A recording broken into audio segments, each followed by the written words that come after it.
When it comes to the structure, the traditional way to structure it is introduction, main body, conclusion, and the percentages are the word count. 10 to 15% of the word count is given to the introduction and to the conclusion. 70 to 80 remains for the main body. Another way to put the structure of your academic assignment is like this. Say what you're going to say, then say it, then say what you've just said. Excuse me. So, in other words, in the introduction, you tell your reader what your research is all about. Then you give your main arguments, your main references, your main evidence, the development of your the flesh of your assignment, and then finally in the conclusion you wrap it up. You say what you've just said. You repeat your findings without introducing any new information. When it comes to set topic assignments, like you're given in the first and second year, versus free topic assignments, this is how they're structured. You see, the free topic assignment, which is your dissertation, has a few sections that are not present in the set topic essays.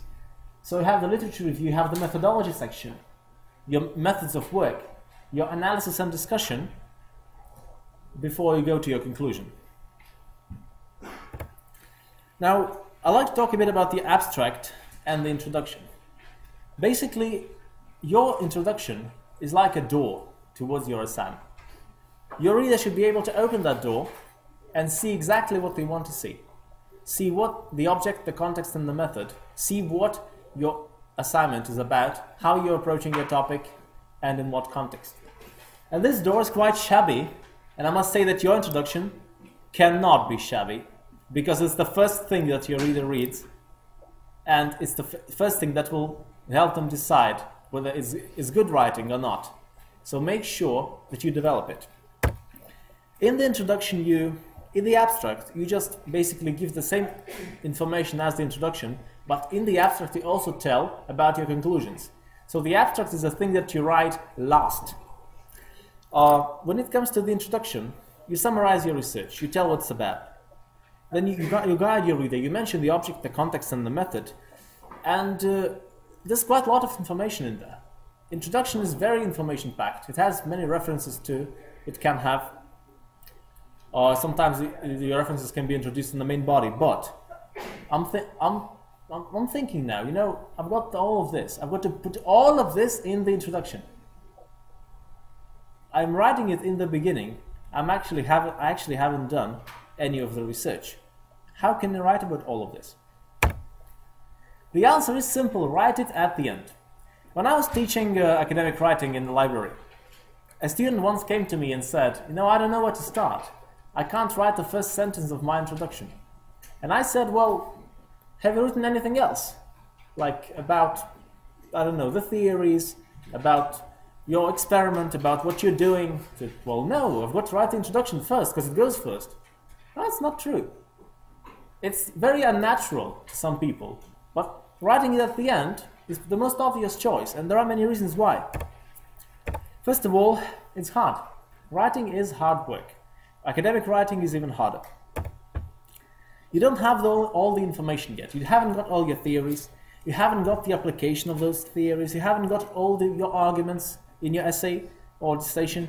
You haven't got the outline and the structure. Why would you write an introduction if you haven't got all of this? Write about your most recent actions. I think that's another very important point. It's very good to write about your most recent actions. You've just read a paper, you found some good information in there, write about it. If you have just interviewed a participant, write about the interview. Just finished assembling your experiment design, write about it. It stays before you. The memory is fresh. It's very good to write about your most recent actions. This way the main body will flesh out before you know it. When it comes to the main body, as I said, it contains the main arguments, it contains your evidence of reading, evidence that you know your subject, and it contains references, many of them. I think the main body, especially the literature review, is the most heavily referenced section.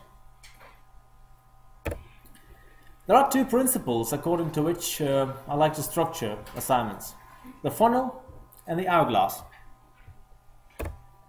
Now, when it comes to the funnel principle, it goes from broad to narrow. Let me explain. First, you take theories, very broad descriptions of your theories, what you're using, what is your research based on, the very basic things. The theory is somebody coined 60, 80, I don't know how many years ago.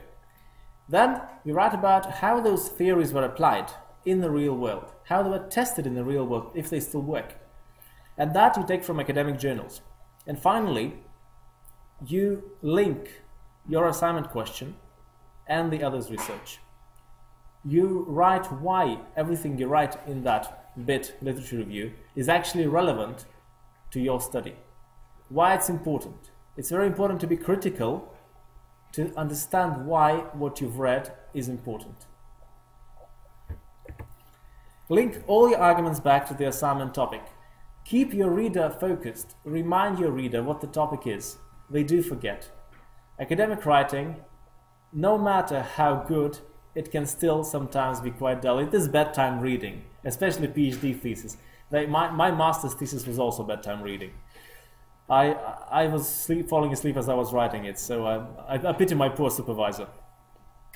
But you have to link all your arguments back to the assignment topic.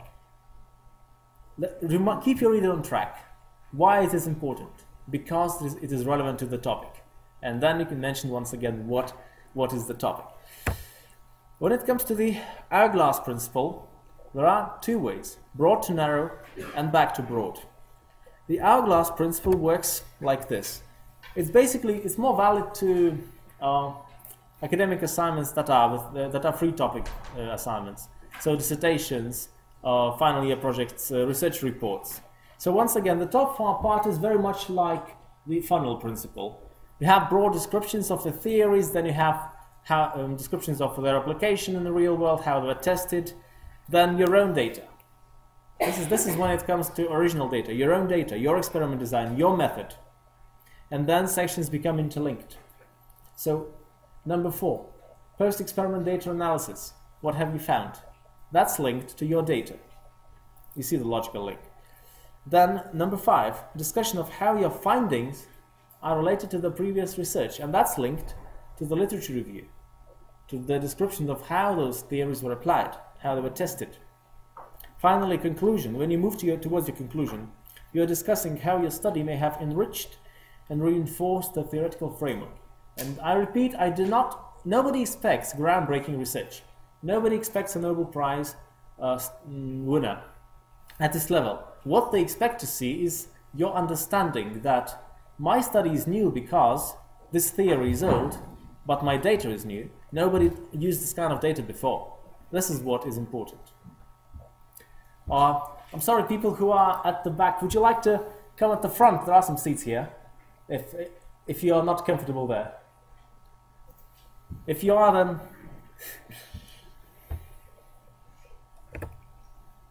Now, I'd like to talk about research a little bit. I've got a nice quote for you from Wilson Misner. Copy from 1 is plagiarism, copy from 2 is research. And that has always been true in academia. But, as long as you acknowledge it, as long as you reference it, don't get that bit wrong. So when it comes to your research, research can be primary or secondary. Secondary research is very much like library-based work. You are reading about what other people have done. Primary research is different. Primary research is working with independent data, which means a physicist in the lab conducting an experiment, a chemist testing a new drug, a psychologist examining a patient and writing down their responses to the interview, a linguist interviewing some people or recording a conversation and then trying to analyze that conversation, that interaction, spoken discourse, literature scholar studying the works of Charles Dickens. They're all doing original research. They're all doing primary research because they're working with original data. Now, I'd like to talk about the research process a bit. And you can start on Wikipedia. Despite the fact that what your lecturer told you, you can start on Wikipedia, but only for general knowledge. Never, ever, ever use it as a reference. It's probably using Wikipedia as a reference is probably the same as using what your boyfriend or girlfriend said as a reference. It's the same validity, really. It doesn't matter if you are dating or breaking up. It's not to be included in the list of references, but Wikipedia is made by absolutely awesome people. I love these people, and this is the reason. Wikipedia has references, and these references, they are not BS, they are valid research. They are legit. Valid research, textbooks, journals, serious journalism, governmental reports, whatnot, depending on what you are researching. But Wikipedia does have a list of references, and when you start reading that page, scroll to the bottom, look if it has this section. If it does, you can start by using these sources as your references. Try looking them up in the library, try to look them up on the internet. Now, when it comes to research, as I already repeated, textbooks and their chapters are very general. They are about theory. Research articles and conference papers is the application of theory in practice. And that's why research papers are very important. More important than books, and the more papers you use, research articles you use in your dissertation, and the more credit you'll get from your lecturer. This video course is presented to you in association with thelectureroom.co.uk and firstyearcounts.com. Feel free to check out our websites.